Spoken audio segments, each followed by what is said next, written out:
Collective welcomes you. Show countdown engaged. You now have 60 seconds to prepare yourself. Begin program.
We are live on the ICCC podcast stage here at ICCCon. We're live? We are live. We're live. It's scary. We are here with Steve Blum. Blum, I am so sorry. My mom would get really mad at you, but I don't care. Why is it with me and butchering people's I don't know, names? because I told you like 3 times. I know. Spelled Blum, I don't care. Well, that's the thing. I do this all the time, so I apologize. No, it's okay. You can call me anything. I'll answer. I'll call you Steve. How about that? That's just much that'll easier. work. Yeah. Steve, welcome to the show. Thank you so much for joining us here on the podcast stage at ICCC. My first question, we got to talk with Star Wars Rebels, Yes. of course. Right. And you're Zeb. Yes, I am. So It's Steve cosplay today, but yes, internally I am Zeb. I'm trying not to fanboy. I'm sorry. How exactly did the audition process go for you because you've been you're kind of the voice alum almost. You've done so much voiceover work for Rebels. I was just curious. Yeah, I audition like everybody else does. We get the sides from our agent. I do it through email from a remote studio. Went through 2 rounds of that, and then they brought me into Disney. And I auditioned in front of Dave Filoni and the whole crew there. And that's when we worked out the dialect for Zeb. I think I originally auditioned with a full-on Cockney accent. Oh, wow. Which kind of got me in the door, but then we sort of fine-tuned it and made it sort of like a rough South London Australian mix. So he's an alien, so it didn't really matter. Right. Yeah. So how different is Zeb compared to some of your other animated characters? Would you say since you had to do those accents, it was harder?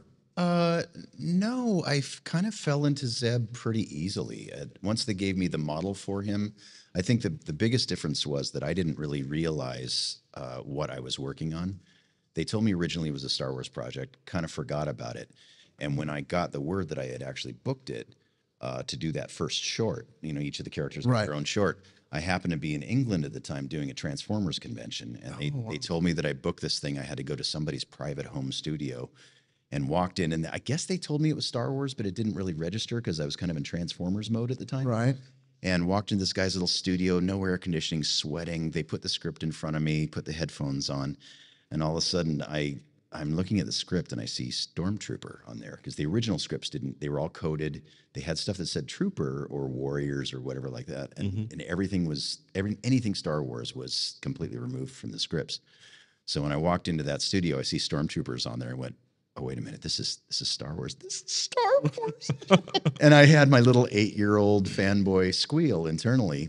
Yeah, I just had that a few minutes ago. And then Dave Filoni gets on the horn and, hey, Steve, I hope you remember what we did in the studio. And so we're going to do this little short to start things off, but you're booked for the whole season and we're going to do a show. And I went, oh, my God, I'm in Star Wars with a new character being introduced to canon. Right. No pressure. I mean, that has to be because there's no comic books, no books, nothing on any of these characters. So you just got to. Based on the Ralph McQuarrie design for the original Wookiee. So, as a Star Wars fan, I just didn't want to screw it up. So, I still have not stopped squealing inside. It's amazing. And to pile on that, you're also one that gets to go from anime to live action already, being in season 3 so far. It's pretty amazing. I mean, how was that, being able to come back to the character, knowing that if somebody said, hey, we're going to bring you back and you're going to be live action? Absolutely unbelievable. Yeah, I had no idea that was going to happen. And thank you to everybody at Lucasfilm for trusting me with that. Amazing experience. And to see how beautifully he was animated in that too. Oh, yeah. In our show, in Rebels, Dave was always saying, yeah, we're not going to make the hair flow because it's too expensive. But then they do this beautiful animation of Zeb and let me voice it. It was just incredible. When I saw Zeb in Mandalorians, I'm not going to lie to you, I squealed like a little girl. Yeah. I was like, thank you. Just like when I saw the space whales, when he brought. Oh my God! It's just when you see one of your favorite cartoons come to life in live action, it was breathtaking. It was breathtaking. I'm sorry. For me too. No, I squeal too. Yeah, I squeal too. The next thing I want to talk is Call of Duty. Right. Tank Might have to yell. Got some dead flesh in your new boots there. Oh God! It's probably Richtofen. Came out of. He tends to suck that zombie goo and spit it out, so I blame him. I'd wash in acid if I were you. No, you pointed at my shoes. I'm keeping them for the. Okay. You've been doing Call of Duty, I mean, since Black Ops 1? 10 years of it. I mean, crazy, that franchise. And the zombies was that little thing, that little Easter egg in the first one. You know, you're like, oh, you had to unlock. You had to unlock. Yeah, you had to. They put something in the game to make sure, hey, play the whole game, not just the multiplayer. Who knew? Oh, look who we have here. Oh, welcome. This is my wife, Mary Elizabeth McGlynn. So sorry, I was buying Purgle pins. That's Purgle. I am not kidding. I hope you got me. I wish I was. Okay. That's right. I was actually on the searching for something for you, which I'm going to go back and find. Okay. Sorry to interrupt your shopping spree. Well, you know. This is the greatest moment of my life. Shop. She was also the voice director for Cowboy Bebop, and played my love interest on the show, Julia, and now she's my wife in real life. Yes, my wife in real life. Okay, Sounds like so Spanish to ma. you guys excuse me. I'm going to leave now and go squeal. I'm going to come back and try not to cry. To have one of greatest voice actors in my. Go ahead, Brian. I'm shocked. Jeez, Blue. Hoorah. Don't worry, we will make sure you have much vodka. Oh, thank you. So, was that the same type of, like, you just went into a booth where all 4 of you, Tom, and all the actors, or did you cut all that individually? We worked individually. Because we cannot be held responsible for anything that happens when we're in the room together. It gets completely out of control. For video games, usually we work individually. So the only time I think we did, one day where we were in the room together, they just wanted the energy for us. But Freddie swings like I do when we fight, so we're always in danger of knocking each other out. So they split the microphones. We did that on one of the Wolverine things. It was Wolverine. It was Hulk versus Wolverine. They had to separate us for that.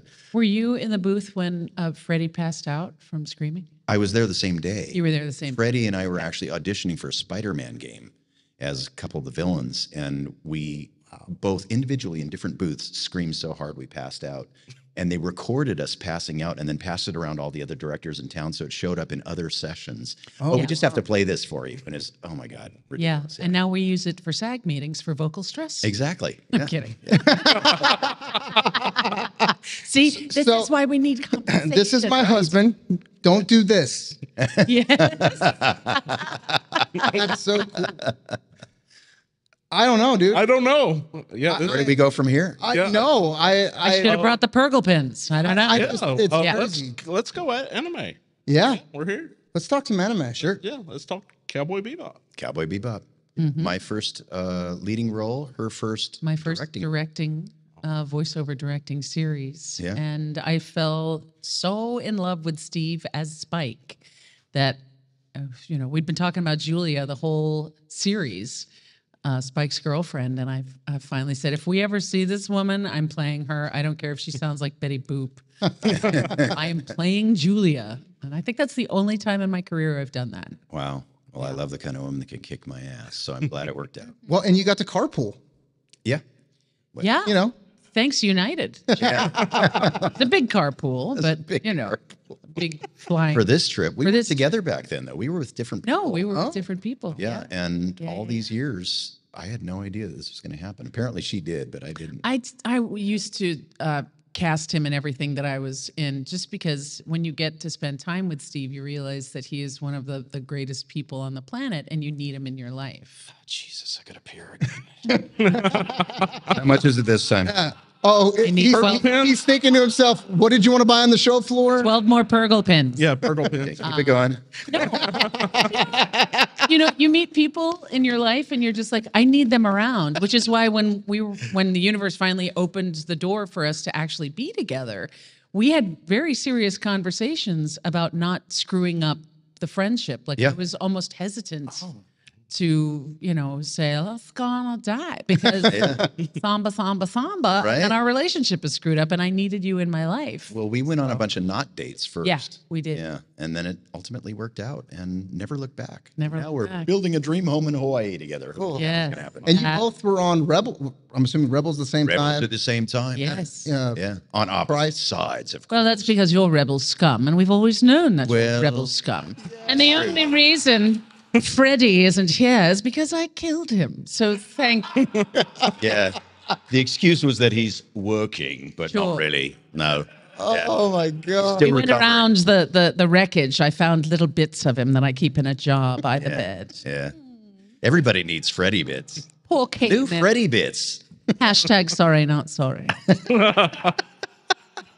I think I just died and went to heaven. But that was like the most amazing moment because we were all in the booth together and we knew that it was the last episode, but we didn't know what was going to happen because Dave used to keep some pages from us. Yeah. And I remember Dave sitting in the other and ripping out a piece of the script and handing it to me while everyone was in the room and said, say this.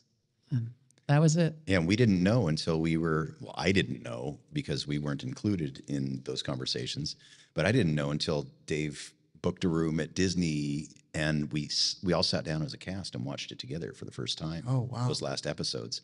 And all of us bawled like little babies. We're so attached to the Yeah. franchise that it was hard on us. But Dave showed us test footage of that sequence, which was just amazing. And it might have been just me and Clancy Brown. I thought the whole cast was there, but it was. I didn't see it. I was in the trust tree for a split second, Yep. which was amazing. Yep. Have you read any of Timothy Zahn's book? Ron Timothy's a character that has Pryce in it. That has Governor Pryce in it. Yes. A lot of it, like it's basically like her story. I know. It came out after Rebels. Yes. And the first time I met Timothy was at Star Wars Celebration. And he was amazing. And he gave me the book. And that was right around the time where we were getting ready to, the world just went crazy. Right. And then, no, the world didn't go crazy, but everything happened. And then we got ready to move during the Pandemic. COVID pandemic. So I haven't read it yet, but Dave Filoni always said, Mary, Governor Pryce has no redeeming qualities whatsoever. And I was like, okay, I can play that. I can tell you, I've read the books. She's in 2 of them, and you are correct. She has no No redeeming. I mean, qualities. beware women that only want power. But she is such a character that you think at some point maybe a redeeming, but then you're like, no, she's No, just a terrible nothing. person. Yeah. There's nothing there. Did Dave give you any like, hey, this is what she is, or did you just come up with that for your? No, I had no idea. It's like, we've been talking about her. And I was like, okay, what have you been saying? You're fine. I mean, Just do it and we'll dial you in if yeah, we need to. but she was the easiest character I've ever played. I don't know what that says about me. That it's so. Dave trusts his actors, though. Yeah, That's he one of the does. most amazing things about working with Dave Filoni is that he trusts his actors. He hires us based on instinct and on our auditions, and then really wants us to be a collaborative part of the process, which doesn't happen on every show. Yeah. Wow. At all. Yeah. And I learned a lot as a director by watching him. And it's like the easiest thing to do is to get in an actor's way. Yeah. And if you do the casting right, you just sort of sit back and every now and then you go, turn left, but you let them drive and turn right. And to give context, too. Yeah, They give us a of lot of course. context. And looked at the details very carefully. Like to pronounce the word Melurun, I think we spent an hour and a half on that with a dry erase board to make sure that everybody got it. Oh, wow. Because it was kind of a sticking point that so many things were mispronounced in the Star Wars universe prior to Rebels that we decided to get a few things right. So Yeah, and that's a species that's never been heard before until we had Rebels. well, the Melurun, it was the fruit that we introduced. Oh, yeah, into it. Yeah. But Lasat. Lasat, that's was what I the was species. thinking. Yeah. Species. So but we actually went over those kinds of details. That's And he crazy. would talk about the overarching message that he wanted to convey in our show, and it was deep and it was important, and he really wanted to carry on George's original vision. It was very Joseph Campbell-esque. Very much so, really, yeah. really We've always heard- focused on the hero's journey through the We've heard a lot about Dave Filoni, that he was like the disciple of Lucas. He is. Did he always wear his hat? Not always in the booth. He always He'd take have it his off hat once on. in a while, but he'd always have it with him, and he had his hockey jerseys with him all the time. I think he wore that more than anything. It's like a cowboy Kevin Smith. Yeah, kind of. Yeah. Yeah, but I'd see him in a baseball cap every He's now and been then. in a baseball cap. Yeah. He wore the hat a lot, but he would let his He had hair a down. casual hat. He would let his hair down around. It was a pajama day for Dave Filoni Yes. on that No day. pants day. No pants Yeah. day. Hockey shirt, no pants. Yeah, Yeah. but the hat got bigger, It did. Yeah. As his head grew. pretty much. Yeah. Sorry, Dave. Everybody knows. It's And they never worked on Star Wars again. right. Right. You see, we were going to bring Governor Pryce, but not anymore. I know. I did text him. I was like, "Are we going to get a vision of Ghost Force Pryce coming in on Ahsoka?" You know, just And now, apparently that's not a thing for the Imperials. But whatever. yeah, we all beg a lot to be on the current incarnations of Star Wars. Oh, and I can tell you as a fan, I will take any live action incarnation of Rebels. You can have him do as many times as Zeb, and I will watch it all. Yes. You hear that? All of it. You hear that? They won't us. I didn't even have to pay him for that one. No. No, You no paid pay. me when we got in, Yeah. and some of that was for me. Don't worry, it's okay. Okay. All right. You get a Purgle pin. You get a Purgle pin. Purgle pin. Before we go, we have like about 2 minutes. I want to ask you one more question about directing some of the anime that you've Sure. done. Have you learned like you said, you learned a little bit of the things, like you're like, oh, Filoni does this. Is there any other directors that you've worked with that? Oh, every director I work with, I learn from, whether it's a good thing or a bad thing. But the one director that I think I learned the most from, I never actually worked with, and that is my idol, Andrea Romano. I got to talk to her a lot about it because sometimes she was directing Batman and I was directing an anime in the same studio. So we'd be outside during breaks and I would get a chance to just just breathe the air, the same air as her, and try and take in her way of directing. But for me, I've been an actor for so long,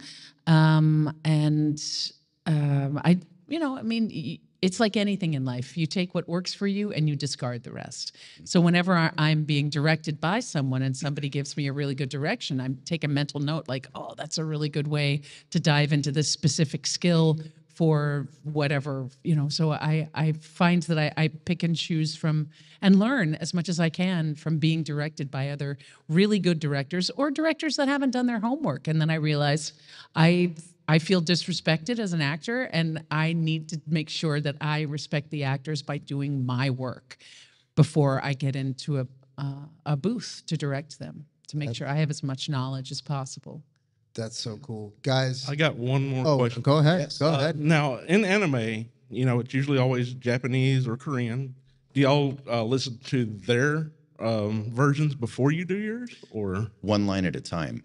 Yeah. So Good question. they'll give it to us usually just for pacing, and to get a feel for how the original actor performed it, if that is a thing. In some cases, they want it completely different. Oh, okay. Yeah. But usually for timing, they'll play the singular line, and it just kind of sets the pace for us, so we know where the lip flaps are going to hit, and where to start and end, and then we dive in and do it. But usually they want our interpretation of it. There's some exceptions where they really want it close to the original Japanese. Yeah. Like in Samurai Champloo, for example, a lot of the Japanese client was there in the studio, and they said, "Oh no, more like the original, please." And, okay, got it. Yeah. Yeah, I always saw it because we would always preview. And it's just so the actor can see and hear how much time they have to deliver a line. And then would always hope that they would listen to the music of the Japanese because that is like a soundtrack that you can then get information about your performance and what that character is going through. So it's sort of like a little Hans Zimmer in the back of your mind. It's like, oh, this is a moody moment, or this is Jimmy. You're like, oh, angry, got it, So Projection, that sort of thing. Yeah. Can I ask, can you give me your favorite Zeb line from Rebels? Do you have one? Well, my favorite line of his is just the singular word, Carabast. Yeah. But I do love the feel of their helmets on my fists, to be perfectly honest. It's so cool. Do you have a favorite line that Governor Pryce says? Fire. Oh, God. So mean. It's so bad. It's so bad. It's so to the character, though. So bad. So to the character, though. I immediately alienated myself from hundreds of millions of Star Wars Rebels that I take such delight in destroying a Jedi. It's terrible. Well, he wanted it, to be fair. Yeah. Yeah, Freddie wanted his character to die.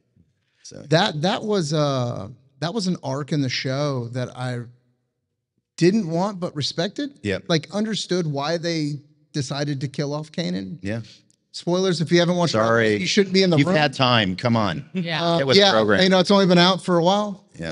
That was a moment I remember watching it as a fan, and I remember the emotion in the scene that Hera and Ezra and everything is just the way Dave Filoni did that made it one like, oh my God, I can't believe you just killed off Kanan, but two, you saw a growth in Ezra. Yeah. Yeah. Like almost a stepping stone of his death is a stepping stone to, okay, now I'm a Jedi. It was necessary. Yeah, it was right. That's what I was about to say. It was a necessary evil, as I would like to say. And I thought that was brilliant, just brilliant. But it's happened so many times in Star Wars. know. The mentor, the teacher has to die for the Padawan to then become the teacher. It's right. Than you could possibly imagine. Yeah. And it's almost like a life lesson, kind of like a father-son kind of thing too. Yeah. But the other thing, a scene you did with Callus, the one, where you guys are trapped on the planet and you want to kill each other, and then you realize, oh no, we got to get out of here to get together, to get out of this cave. That kind of scene, that was almost a you and him episode almost. Like there was no one else in that episode. It was incredible. Was that harder to shoot though than like with the ensemble? It was, I wouldn't say it's harder, but much more intense because for me personally, it triggered some feelings about forgiveness and about evolution as a person. We both had to swallow a lot of stuff, and our characters did anyway, to be able to get through that alive. And it was really a step in our evolution as characters, and wonderful to work with David in the same room too. What a consummate professional. Yeah. And really generous actor too. I don't think he had done a lot of voiceover before that. Really? But really, really generous guy, and took the time and was willing to do as many takes as required to get the performance we needed. And all of it was so subtle and so contained. We don't get to do that in cartoons very often. So I was very grateful for But then, the outcome of that, of Zeb being pregnant, was really amazing. Right. Yeah. That was It's amazing. Yeah. yeah, it's been about the gestation period is longer than I expected. So it should be coming anytime. Yes. Yeah, that's the surprise at the end of this con. Steve, Mary, thank you guys so much for coming to the podcast. I apologize for being late. No. Sorry. No, actually, you're fine. I actually think that we had you guys separate, but this is much better. Good. Oh, awesome. Even better. Yeah, I love it. I Yeah. love doing everything with her. So I mean, I'm gonna, like I Literally. said, I was gonna go outside, squeal for a minute, and then come back in, cry, and then continue. no time. No. I'll wait till you guys are gone because No time. respect. Can I do a quick plug? Yeah, plug If away. you're interested in voiceover, go to bloomvoxstudios.com, where all of your dreams will be manifested. Now, I'm teaching voiceover online because I got burned so many times coming up through the industry. So it's amazing. It's really amazing. And we have the best of the best coming in to co-teach with me. So if you're even interested, go to bloomvoxstudios.com and check out our free masterclass. I'd like you to do me a favor No obligation. and write that down right there because be I'm happy to. interested in voice acting. Okay. Yeah. Thank you. Thank you. Voice acting is what got me into being. I'm a television director, and I wanted to be a voiceover actor, but I ended up doing TV instead on the news side. So I want to get back more into voice acting. Amazing. Well, you get to pick the brains of the best people in the business too. Our last two guests were Clancy Brown and Travis Willingham. If that gives you any idea of the caliber of the people that come in. And LeVar Burton has been on. Yeah, we Laura have Bailey. Yeah. Yes, and yes. Yeah, we've had I think Sam Riegel, Matt Mercer. 49 guests I think so far. That is amazing. Yeah, it's pretty amazing, and they're all insanely amazing people that we've grown up in the business with. So we get to pick their brains and find out what got them where they are too. So it's a great resource that didn't exist before. So yes, it's amazing. Yes, at bloomboxstudios.com. Thank you so much. Thank you for letting me do that. No problem. You can do anything on this stage you want. In that case, I think I'm gonna need the money out of your wallet before we do that. Baby's kicking. Baby's kicking. The catcher's mitt. Here it comes. Darling. On that, we're getting out of here before something happens. Nobody knew that was happening Mary, today. thank you so much for joining us on the podcast stage here at ICCC. I hope you guys have a great con. Come down and see them. They're both signing autographs down at the vendor hall. There's an autograph room connected to the vendor hall. We're here. Pig and poultry thing. Down If you head down, it's good to see you. If you head down to the pig and poultry, you can find what you need down there. There's a cable guy be there. At the end of the con. that's right. Free bag of rabbit pellets too. Come on out there. Make sure you stop by, get an autograph by them, say hello, take a picture, get a photo. They've got photo op packages. They've got autograph packages. I think there's a package where you can get both. Come down. Mary will kiss you right on the mouth. What? With Steve's permission. Yeah. On that, we're going to get out of here. Thank you so much for joining us in the podcast room. Enjoy the rest of the con. Are you insane? Yes. Bye. Thank you. Bye. Thank you for being a part of our show. Go to ecpctv.com to follow and support our show. Stay eclectic. End program.